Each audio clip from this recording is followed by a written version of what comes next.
नमस्कार, स्वागत है आपका सोशल इंडिया की आवाज पे। आज हम आपकी मुलाकात करवाने जा रहे हैं एक ऐसे व्यक्ति से जो किसी पहचान के मोहताज नहीं। जी हाँ, हम बात कर रहे हैं डॉक्टर राज श्रीवास्तव की, जो संपूर्ण भारत में श्री राधा कृष्ण सेवा संस्था के ट्रस्टी हैं और समाज सेवा में इनका विशेष योगदान है। सूचना इंडिया के हमारे संवाददाता मोहम्मद नसीर से खास बातचीत में राज श्रीवास्तव ने बताया कि तकरीबन आज से 12 साल पहले ज्योतिष विज्ञान की पढ़ाई के दौरान अध्यात्म में रुचि हुई। इस दौरान अयोध्यानाथ, जो वर्तमान में पीताम्बर आश्रम मथुरा के मठाधीश हैं, उनके सानिध्य में अध्यात्म की ओर रुख किया गया। बातचीत के दौरान यह भी बताया कि ट्रस्ट के कार्यों में गुरुकुल की शिक्षा, गौशाला निर्माण और आजीवन सदस्यता लेने का भी प्रावधान है, जिसके अंतर्गत 9044240855 मोबाइल नंबर के द्वारा ट्रस्ट में संपर्क किया जा सकता है। साथ ही साथ यह भी बताया कि ट्रस्ट के अन्य कार्यों में भगवत गीता पाठ और गरीब कन्याओं के विवाह हेतु प्रयास और आवारा जानवरों के लिए वेटरनिटी हॉस्पिटल भी बनाया जाएगा। किसी भी आवश्यकता पड़ने पर बेजुबान जानवरों का समय से इलाज मुहैया हो पाए। नमस्कार, कार्यक्रम आपकी बात हमारे साथ कार्यक्रम में आज मेरे साथ बातचीत करने के लिए मौजूद हैं लखनऊ के रहने वाले राज श्रीवास्तव जी, जो समाज सेवी भी हैं और उन्होंने के ट्रस्ट भी बनाई है। हम उनसे जानना चाहेंगे कि वो ट्रस्ट कहाँ बनाई है और उसमें कितने लोग शामिल हो चुके हैं और देश के लिए और जनता के लिए क्या कुछ ट्रस्ट के द्वारा किया जाता है। सर, स्वागत है आपका। नमस्कार सर, सबसे पहले तो हम जानना चाहेंगे कि आपका जो ट्रस्ट बनाया वो आपने कहाँ बनाया, कितने लोगों को शामिल किया, कैसे लोग से जुड़ते हैं?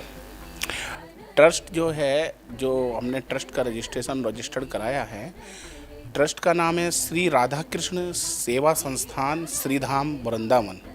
यह ट्रस्ट हमने श्रीधाम वृंदावन में मथुरा से रजिस्टर्ड कराया है। Trust all over India working करेगा और वर्किंग जो करेगा ट्रस्ट, इसमें आध्यात्मिक और चैरिटेबल और आपका धर्म से रिलेटेड जो भी वर्क है, धर्म का प्रचार प्रसार करना। और जैसे आज के समय में हम लोग कोई भी कार्य करते हैं धार्मिक कार्य में हम हैं, तो कोई भी पर्टिकुलर आदमी अकेले कोई भी धार्मिक कार्य नहीं कर सकता। उसे किसी ऑर्गेनाइजेशन के साथ या किसी एनजीओ के साथ या किसी सोसाइटी के तहत या अपने ही मोहल्ले में या अपने ही क्षेत्र में कोई संगठन इकट्ठा करके उससे ही वर्किंग करना है। तो इस चीज़ का जो है, काफ़ी समय से मेरे मन में ये चीज़ें थी। तकरीबन आज से नहीं, ये बात अब से 12 साल पहले है। जब मैं पढ़ रहा था, पढ़ने के समय से मैं अध्यात्म में मुझे रुचि हुई। मैंने अध्यात्म को पढ़ना शुरू करा, बहुत सारी किताबें पढ़ी, मैंने बहुत सारी नॉलेज ली और मैं ज्योतिष भी किया। ज्योतिष मैंने बनारस हिंदू विश्वविद्यालय से ज्योतिष में MA BA किया, MA किया। उसके बाद मैंने ज्योतिष को अपने जो है गुरु हैं, जिन्हें मैं ज्योतिष के अपने गुरु मानता हूँ, जो है अयोध्यानाथ मिश्र हैं। वो गोरखपुर के रहने वाले हैं, लेकिन इस टाइम मुजफ्फरनगर डिस्ट्रिक्ट प्राचीन सुकरताल स्थिति है, वहाँ पे पीताम्बरी आश्रम के मठाधीश हैं। उनसे मैंने ज्योतिष की दीक्षा ली, ज्योतिष के बारे में पढ़ा। मैंने ज्योतिष को बहुत अच्छे से पढ़ा है, लेकिन फिर भी मन में चीज़ें ये आती थी कि अध्यात्म में ज्योतिष एक जो है, एक पर्टिकुलर अध्यात्म नहीं है। ज्योतिष एक गणित है, मैथमेटिक्स है, लेकिन अध्यात्म में कुछ किया जाए। शुरुआत होती चली गई, गुरुओं से मिलता चला गया, सानिध्य में होता चला गया। अभी लखनऊ में ही रिसेंटली इसी 2020 में अभी नवंबर में रामलीला हुई। तो मैं ऐसे ही घूमने के लिए गया अपनी पत्नी के साथ। तो रामलीला में देखा, तो वहाँ पे बैठा देखा, तो वहाँ पे वृंदावन से रामलीला का मंचन करने के लिए जो कलाकार थे वो वृंदावन से आए हुए थे।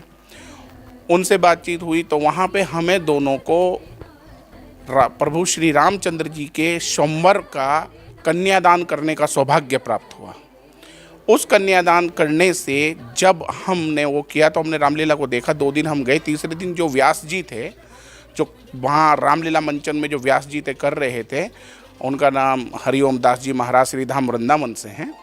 उनसे बातचीत हुई तो मुलाकात हुई तो लगा कि हाँ है, क्योंकि रुझान होने के तहत सानिध्य में संतों के सानिध्य में आना, उनसे मिलना मुझे अच्छा शुरू से ही लगता था। तो वो भी श्रीधाम वृंदावन वैष्णव ब्राह्मण मैंने उन्हें अपने यहाँ इनवाइट किया, भोजन हुआ, वो 16 ब्राह्मणों का भोजन हुआ, चीज़ें सब अच्छे से हुआ, रामलीला हुई, दशहरा हुआ, चले गए।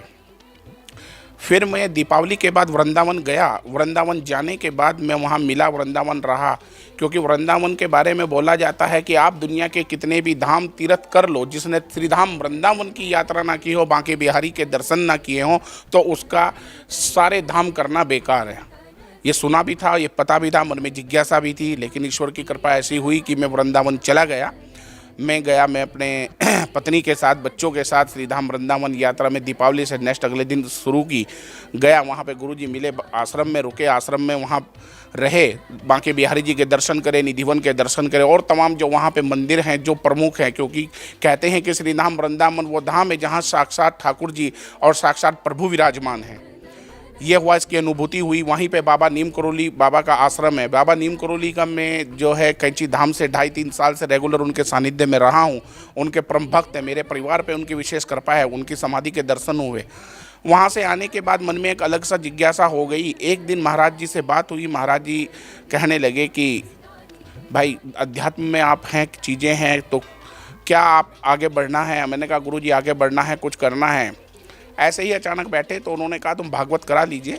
हमने कहा भागवत कैसे? भागवत के बारे में सुना नहीं था।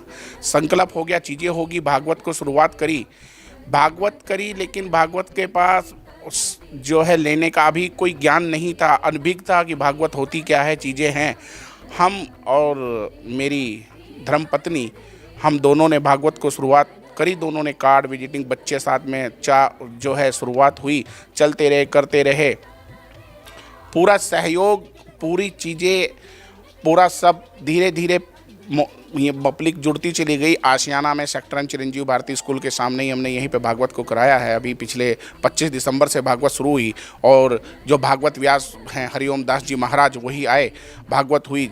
भागवत के बाद शुरू जो है भागवत समाप्त भी हो गई। कैसे हुआ, कितना बड़ा कार्य कैसे हो गया, कुछ नहीं, प्रभु की असीम कृपा, असीम लीला रही है।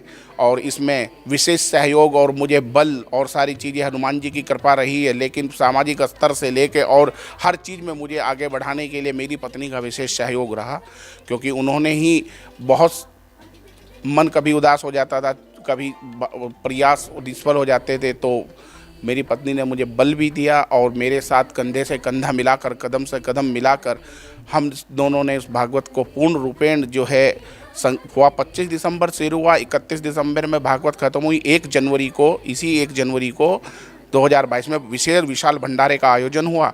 उसके बाद चला गया, मन में था अब आध्यात्म में कुछ बड़ा करने की, तो मन में आया कि ट्रस्ट रजिस्टर्ड कराया जाए। ट्रस्ट के बारे में पता था, पढ़ा था, चीज़ें थी, सब जानता ही था। डीड तैयार करी गई, श्री राधे कृष्ण सेवा संस्थान ट्रस्ट रजिस्टर्ड कराया गया।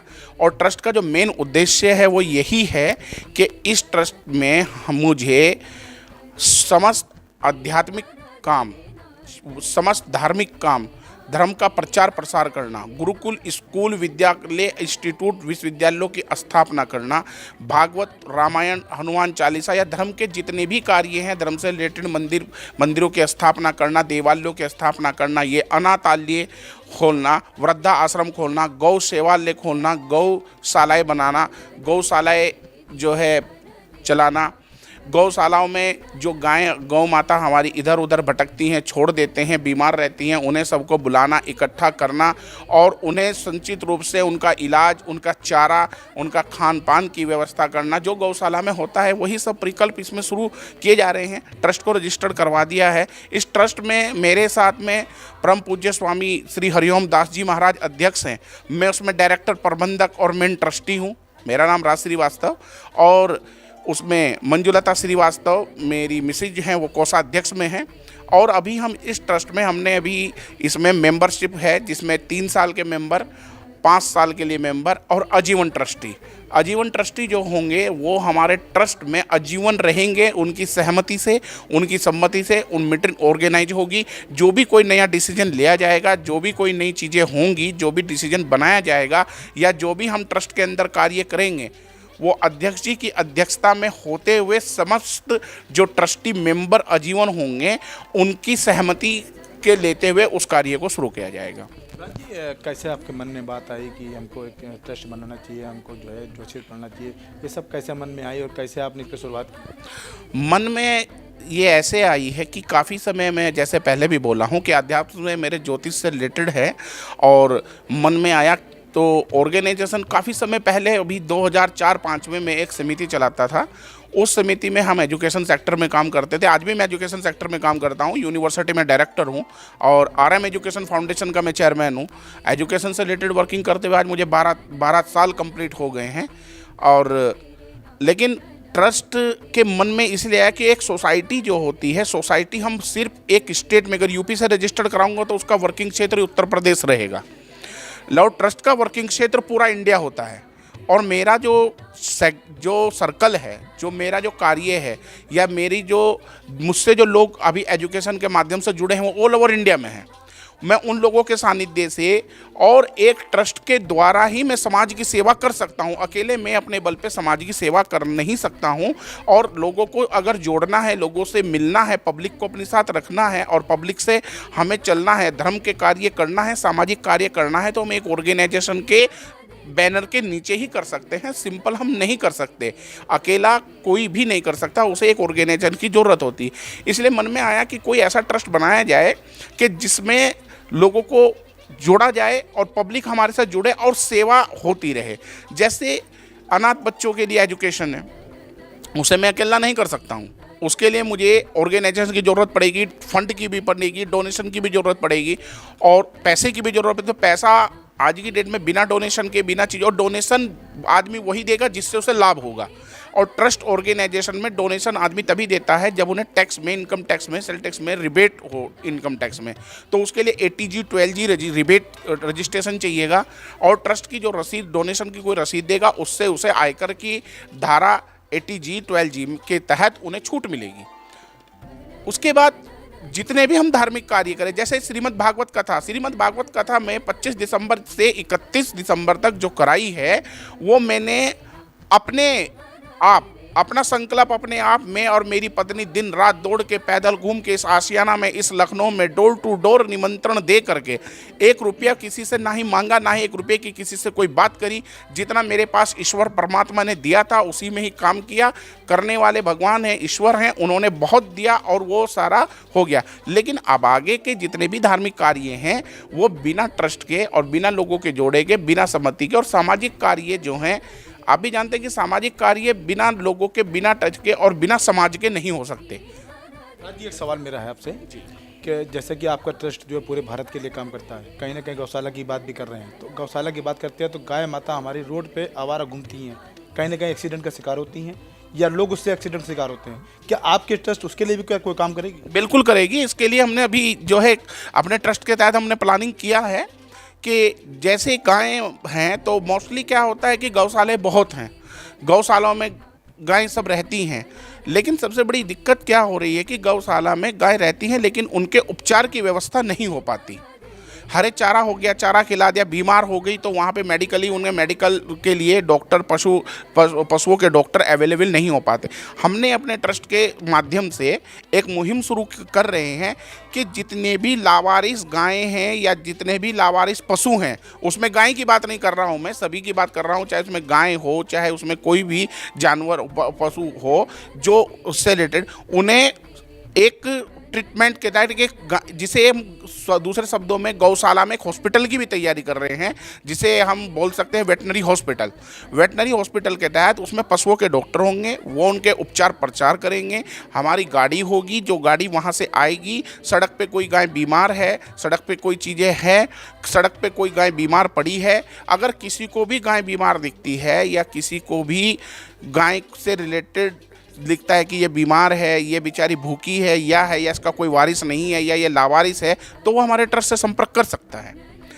उसके बाद हमारी टीम आएगी, उसे वहाँ से ले जाएगी, उसका उपचार होगा। वेटनरी के डॉक्टर, पशुओं के डॉक्टर होंगे, वो अपने माध्यम से उसका उपचार करेंगे। उन्हें गौशाला में रखा जाएगा, उनके चारे की, भोजन की सारी व्यवस्था है, सारी चीज़ें हैं और उन्हें पर्टिकुलरली वहाँ पे एकदम संयोजित करके और सुरक्षित तरीके से और अच्छे से अच्छा उनके साथ में क्या जो है बर्ताव किया जाएगा, और वो रहेंगी। जितने भी लावारिस हैं उन सबको हम अपने हॉस्पिटल में रखेंगे और अपनी गौशाला में उन्हें स्थान देंगे। जैसे कि राज्य सरकारें लगातार गौशाला के लिए बजट एक देती हैं, कहीं ना कहीं बजट का मिसयूज होता है, वहाँ के जो रख रखाव वाले होते हैं, जो अधिकारी होते हैं, उन पैसों को खा जाते हैं। क्या आपके ट्रस्ट की तरफ से कोई कार्रवाई की जाएगी? देखिए, मैं अपने ट्रस्ट के माध्यम से कार्रवाई की बात तो नहीं करूंगा, क्योंकि कार्रवाई का करना है, डोनेशन होता है, डोनेट आता है, पैसा आ रहा है, और गौशाला के लिए बहुत सरकारी अनुदान राशि बहुत आ रही है, चीज़ें आ रही हैं।